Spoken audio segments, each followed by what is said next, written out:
know. It's been so long. I've got videos, I've got content, y'all. I haven't felt like editing. Real talk. I've been editing some other stuff. Got a lot going on.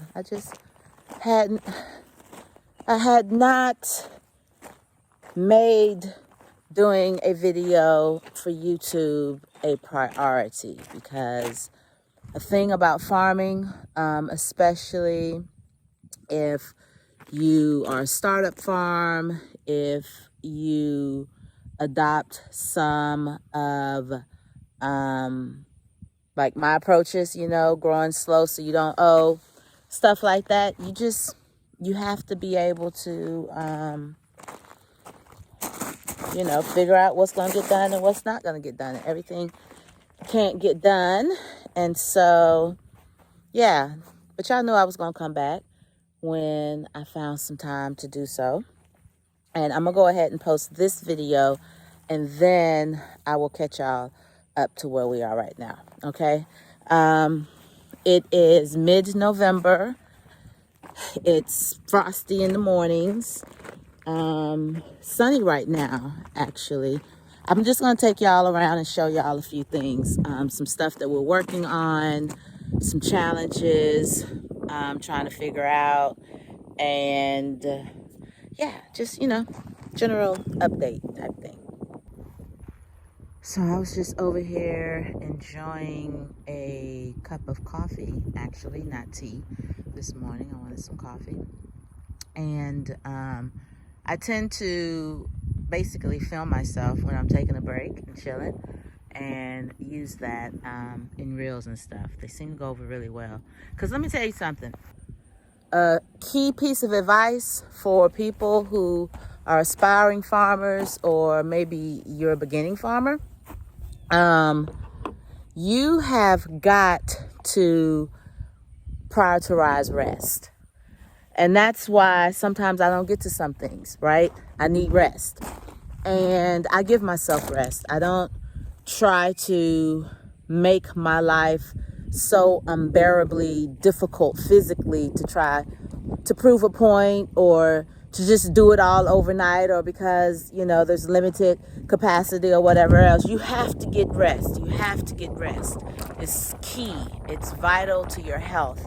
And if you're in the medicinal plants and herbs space, it's especially important. Even food, if you're growing any type of food, livestock, etc., you need rest, because tired people are meaner people, and you don't need to be mean while you're farming. No. What is that? I think, is that a bleach stain or dirt? It is dirt. I've been outside for real. So yes, prioritize your rest. And that's why you have to decide what you have time to do and what you don't have time to do. So, a few things. Let me flip the camera here. So, I need to take this old wood to the dump. I haven't done it yet for a couple of reasons. Well, I've been delaying doing it because I just hate to take things like wood to the dump. So if y'all have some suggestions, it's too rotted for me to do anything for real with. Help me out. I'm not, an expert in construction and extremely knowledgeable about wood, other than I know you don't want that ish breaking apart like that, right? But I don't know what to do with it. I used, hold on. Walk with me.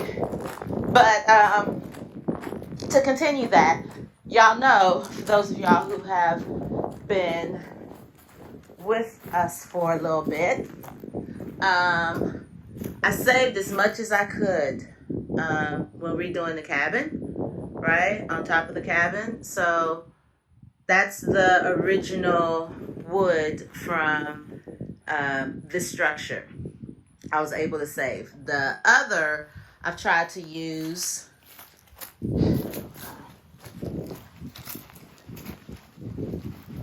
as much as possible. I have some in the fire pits. I've tried to use little pieces on different little projects and stuff. So anyway, a few more little things.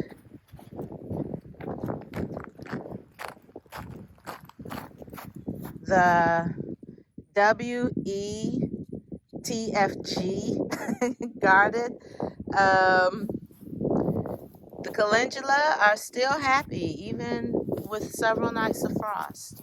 So I'm really going to expand calendula in this area next year. I think that frost took out these late sunflowers that were trying to come back because of the unusually warm spell that we had right before. The bee balm seems to be happy in the frost.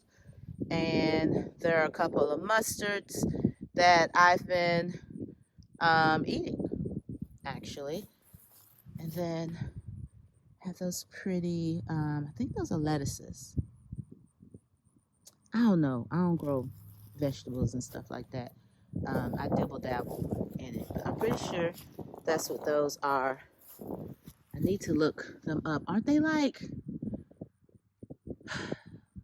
I want to say they're like purple something, but usually with plants, instead of saying purple, they say red. So is it like red lettuce or something? I don't know. Anywho, that's what's going on over here. You can see out here the roses. Little damage, but overall they're happy. The lemongrass, this last frost took them out, so I'll be cutting their heads off. Some confused right here. Look, y'all.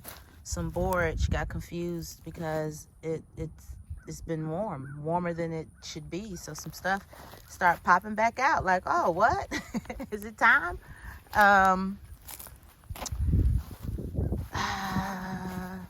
This is where the hibiscus was. I'm moving the hibiscus next year. It wasn't happy here. So we're in the process of covering anything that's bare. Most areas, as you can see, are not bare because you want to keep your soil covered. And this area right here, we're gonna go ahead and take care of that. The mints and everything, the stinging nettle is just as happy as it can be. I'm actually going to harvest that one more again. I'm trying to decide, and for some of my more seasoned growers down below, you know, I tell y'all, I came into this knowing more about like marketing and fundraising and business than actual production. So I'm thinking I want to get some row cover, right? And see if I can, pointing my lighter, see if I can keep the licorice mint like over the winter. Is it worth it? Y'all let me know what y'all think. And the other mints as well, because they're still doing really, really okay, all things considered, right? And we've really been working to like keep the rows covered. But yeah, should I cover this or not even worry about it? Need to go through and do a little hand weeding. But y'all let me know. See, look, the lemon balm is showing the most damage from the freeze. We had just harvested the peppermint and the spearmint, so that's why you see more brown right there. And then they got hit with freeze. The stinging nettles, look, like cold wear. So I plan on expanding my stinging nettles next year. I got a nice little harvest from these, but I plan on expanding it next year. And then I think this is where I'm gonna move the hibiscus because it ain't happy up there. Or I might move it onto the other side. I'm not certain. I'm still working that part out. And have y'all seen the compost? If I post this one first, y'all haven't. So anyway, we've got a little compost system set up now, but I need a chipper because I have so many like woody plants. I need a chipper. So yeah, that's an update. And also you're probably like, what happened to your finger? I actually I chopped the tip off. Just the tip. I did. Fortunately, I didn't hit muscle or any bone, so it's gonna grow back. It's just gonna have a little character. I cut it on my new root cutter, which has been sterilized. Don't worry about it. It's all good. We'll say it cuts very smoothly, but yeah, so that's what happened to the finger. Yeah, I'm not the most like graceful kind of person. I'm what you would call clumsy. I trip over stuff. I be hitting corners of furniture. I keep a bruise on the thigh from hitting something. I'm clumsy. I fall, yeah, cut myself. So that's why I'm very careful about what stuff I will and will not do. There's just some stuff I'm not going to do. I'm going to pay somebody to do it. And it has nothing to do with, oh, I'm doubting my capability. It's because I have lived my life being a clumsy person. I've been messed around and killed myself. Like, I'm not, I'm okay with accepting some truths about myself. Do I try to be clumsy? No, I don't try, but I've also like accepted it, so to speak. I don't try to not be clumsy because then that's stressful, right? Like, I try to be careful. I try to pay attention.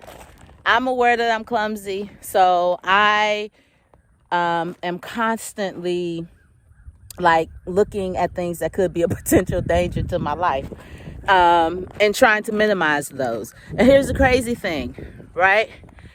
My kids are clumsy. My grandbabies are clumsy. So I pay attention. Like, I make sure there's no nails on the ground. If there's something that's dangerous, you know, I'm on top of it. I try to be. One thing I'll tell you that I haven't been able to get on top of, I'm going to just go show y'all an example. But anyway, back to the clumsy conversation. So, yeah, it's not me speaking negatively. I don't think it's negative if, you know, your ass tend to fall. It's not negative. It is what it is. I accept that about myself. But here is something that I have to be extra cautious about, as someone who is inclined to get into this issue. These right here. Oh, there's so many. These are fire ants, y'all. These are ants. Just to be aggravating. Look at them. They thriving. We just shot this up yesterday. Was it yesterday? Day before yesterday. With soap and orange oil mix. I think it's more of them now. Yeah. So we're trying to fight them organically. We've tried a couple of other things. Some stuff out there is just so ridiculously expensive. And when you see what I'm saying? When I say so many of them, when you got a war going on, I feel like I'm trying to be at peace. But look at them on my hydrant, y'all. Look at them. They just love it here.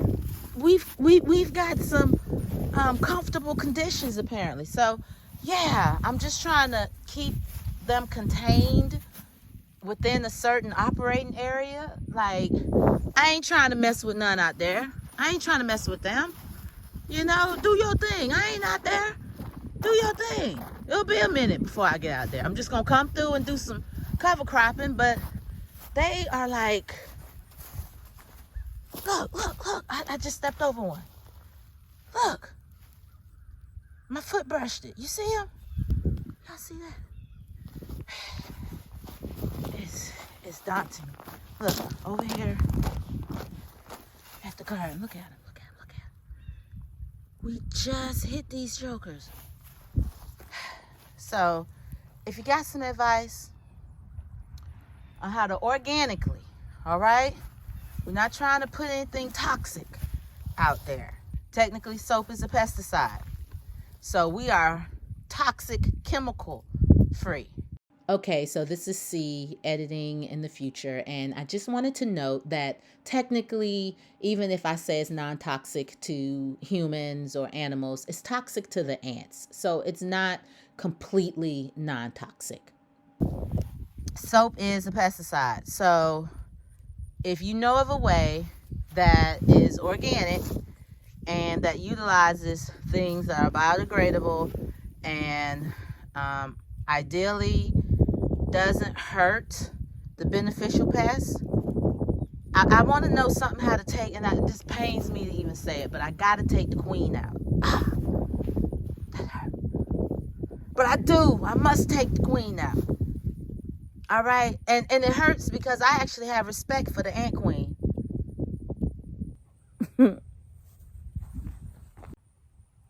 All right, I'm gonna show y'all one more area, and then I'm gonna go ahead and end the video for YouTube. I'm gonna record a little more in my high tunnel for my Patreon, because I've been so neglectful to my patrons, and they've been phenomenal, just so supportive. So anywho, here's the little outdoor area that I grew. I had some ginger down there, and I had some stevia up here. You see these two stevia plants. They actually did very, very well. They got hit by the frost. I didn't have them covered. So stevia is a perennial, but I don't know. This is my first year growing. So I got to do some research to see if they are going to be able to come back or if I'm just, I got some seeds, so I planned on planting more anyway next season. But if I could save a good plant, I will. And they produced very well. By the time I put this up, I will hopefully have added the stevia that I grew this year to the website. If not, it'll be coming soon afterwards. All right, so I'm gonna end it here. There's other stuff going on. I didn't take you over to the tea plants. We're not gonna go in the high tunnel. We didn't go in the greenhouse. I mean, it's other stuff, but that's a good overview. So we are winterizing. There's some stuff that I've learned. So maybe I'll do that in another video. Let me know if that's something you're interested in. I ain't gonna promise when it'll be posted, but I'll at least record the content. And what else? It's some other stuff. It's a lot of stuff. It's always a lot of stuff. But I'm gonna go ahead and stop right here because I need to get into this hot tunnel. You probably can peek and see some stuff in progress. So I need to go ahead and tackle that. So I'm gonna go ahead and say adieu. And thank y'all for rocking with me. If you watched this video, thank you. If you leave me a purple heart, I love purple hearts. So I appreciate it, and I'll check y'all out in my next upload. Bye.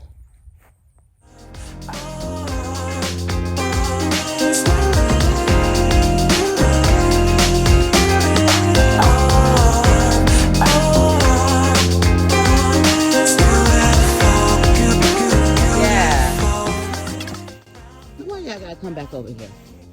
Hey, how are you? All right. Can you get some by my plant? Get. Because I'm watching you eat my plant.